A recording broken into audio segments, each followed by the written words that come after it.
Breaking news. AP మాజీ మంత్రి అంబటి రాంబాబు కష్టాలు ఇప్పట్లో తీరేలా కనిపించడం లేదు.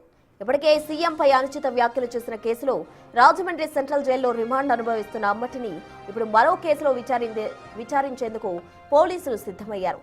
గుంటూరు పట్టాభిపురం పోలీస్ స్టేషన్లో నమోదైన పాత కేసులో ఆయన్ను పిటి వారెంట్పై రాజమండ్రి నుంచి గుంటూరుకు తరలిస్తున్నారు.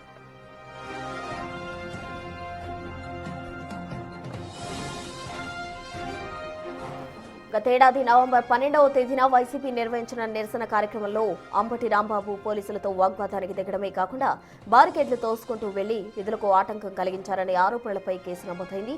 ఈ కేసులో విచారణ కోసం ఆయన్ను నేడు గుంటూరు కోర్టులో ప్రవేశపెట్టనున్నారు.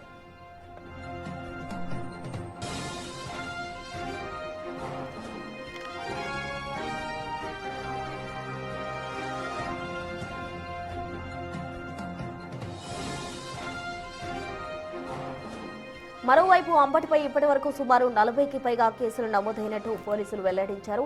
ఇప్పటికే ఆయన కస్టడీ కోసం పోలీసులు పిటిషన్ వేయగా అటు అంబటి తరపు న్యాయవాదులు బెయిల్ కోసం ప్రయత్నాలు ముమ్మరం చేశారు.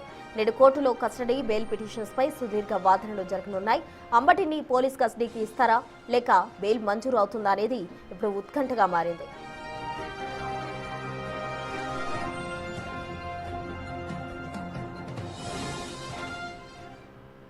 అంబటి చుట్టూ ఉచ్చు బిగిస్తోంది. దీనికి సంబంధించి పూర్తి వివరాలు మా ప్రతినిధి శివశంకర్ అందిస్తారు. శివశంకర్, చెప్పండి. సుమారు 40కి పైగా పాత కేసులకు సంబంధించి కూడా అతనిపై ఎక్కువగా కూడా ఉచ్చు బిగిస్తున్నట్టు తెలుస్తోంది. అందుకు సంబంధించిన కంప్లీట్ డీటెయిల్స్ ఏంటి శివశంకర్?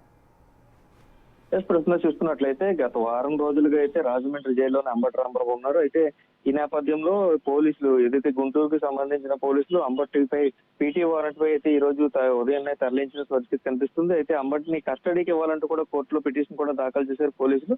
అయితే నవంబర్ 12వ తారీఖున వైసీపీ ఆందోళనలో బారికేడ్లు తోసుకుంటూ వెళ్లిన ఘటనపై అయితే ఇప్పటికే కస్టడీ కోరుతూ కూడా పోలీసులు కోర్టులో అయితే పిటిషన్ దాఖలు చేసిన పరిస్థితి. ఈ నేపథ్యంలోనే ఇటు పక్కన అంబటి రాంబాబు తరపు న్యాయవాదులు కూడా బెయిల్ పిటిషన్ పై కూడా ఈ రోజు కోర్టులో విచారణ జరగనున్నాయి. ఈ రెండిట్లో చూసుకున్నట్లయితే అంబటిని కస్టడీకి ఇచ్చే అవకాశం అయితే కనిపిస్తుంది. ఎందుకంటే ఇటు పక్కన పోలీసుల వాదన, ఇటు పక్కన గవర్నమెంట్ పీపీ వాదన కూడా 40కి పైగా కేసుల్లో పోలీసుల పైన ఎక్కువగా ఈయన దురుసు ప్రవర్తన, పోలీసులు విధులకు ఆటంకం కలిగించిన కేసులు ఎక్కువ ఉన్నాయి కాబట్టి ఖచ్చితంగా కస్టడీకి ఇవ్వాలంటూ కూడా వీళ్ళు ఏదైతే వాదనలు వినిపిస్తున్న పరిస్థితి కనిపిస్తుందో. అయితే అటు పక్కన అంబటి న్యాయవాది కూడా చూస్తున్నట్లయితే అంబటికి బెయిల్ మంజూరు చేయాలి, ఇవన్నీ కూడా 7 సంవత్సరాల లోపు ఉన్న సెక్షన్స్ ఎక్కువగా ఉన్నాయంటూ కూడా వాళ్ళు కూడా వాదనలు వినిపిస్తున్న పరిస్థితుల నేపథ్యంలో ఈ రోజు కోర్టులో వాదనలు ఎటువంటి మలుపు తీసుకుంటే అనేది మాత్రం చూడాలి. అంబటిని కస్టడీకి ఇస్తారు. ఇప్పటికే పీటీ వారెంట్ పై తీసుకుని వెళ్ళిన పరిస్థితి కనిపిస్తుంది. అయితే ఈ నేపథ్యంలో ఎంక్వైరీ ఒకటే చేసి పంపిస్తారా లేదంటే కంప్లీట్ కస్టడీకి ఇచ్చే అవకాశం ఉందా అనేది మాత్రం వేచి చూడాల్సిన పరిస్థితి కనిపిస్తుంది. Right Shivshankar, thank you.